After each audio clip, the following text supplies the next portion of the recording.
So I came to the magic culvert. Show you how ridiculous this thing is. It's just a base, basically half a bucket. Wish I had a polarizing filter on here to get rid of the glare, but see, there's one basically a picker, and I forgot my snuffer bottle, so I'm gonna have to take this home and finish it out. But I get the idea. I'm gonna zoom in and get a finger in there. That's a pretty good chunk.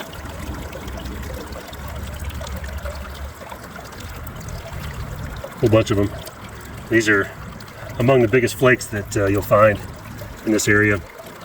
And something to notice is the average flake size is quite large. There really aren't a lot of small pieces. So I'll show you this magic culvert. You zoom out a little. Kind of an interesting thing. So up there was this thing is a abandoned drainage culvert. I don't know why they abandoned it, but see here the water comes down through there. And they just let it drain naturally. I guess maybe there's another pipe, but anyway, this thing's abandoned. And down here you can see bedrock. This is actual bedrock. So they actually cut into the bedrock. They cut a notch into the bedrock and laid this culvert in here. So there's basically 3 good places to look in here. You know, the culvert itself is great because it's concrete bottom. It's the ultimate bedrock. Nothing. Once it drops in there, as long as it doesn't climb out the other side. You can scrape the bottom of it, clean it out perfectly.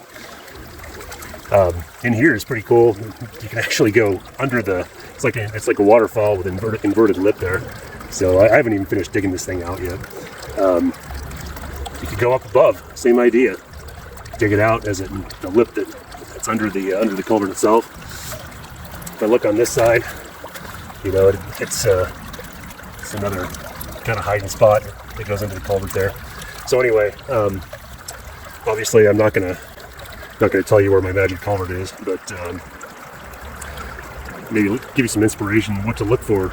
These things, this stream, I'm not gonna call it bad, but it's not my first choice for just digging in the gravel. It's not a great stream, but the gold that's here, kind of in the stream, tends to be kind of small and not very plentiful. But this magic culvert just picks up the biggest pieces. So there's a lesson here. If you can find features like this out in the real world, and they're hard to find, but they do exist. This is like a perfect, nature abhors a straight line. These are basically perfect straight lines. These are basically drop riffles in the stream. I'm not going to advise you to go cut your own drop riffle. That would work too. But anyway, it's just kind of crazy how good the gold is in this magic culvert and how mediocre it is everywhere else. Anyway, let me know what you think. Well, here's the haul. Not bad for half a bucket. Probably no more than 30 colors in there, but man, the average size is huge. This flake right here is among the biggest I've ever found, and I've got 1, 2, 3, 4, 5 that are what I would call good size. All right, so let's get these weighed up.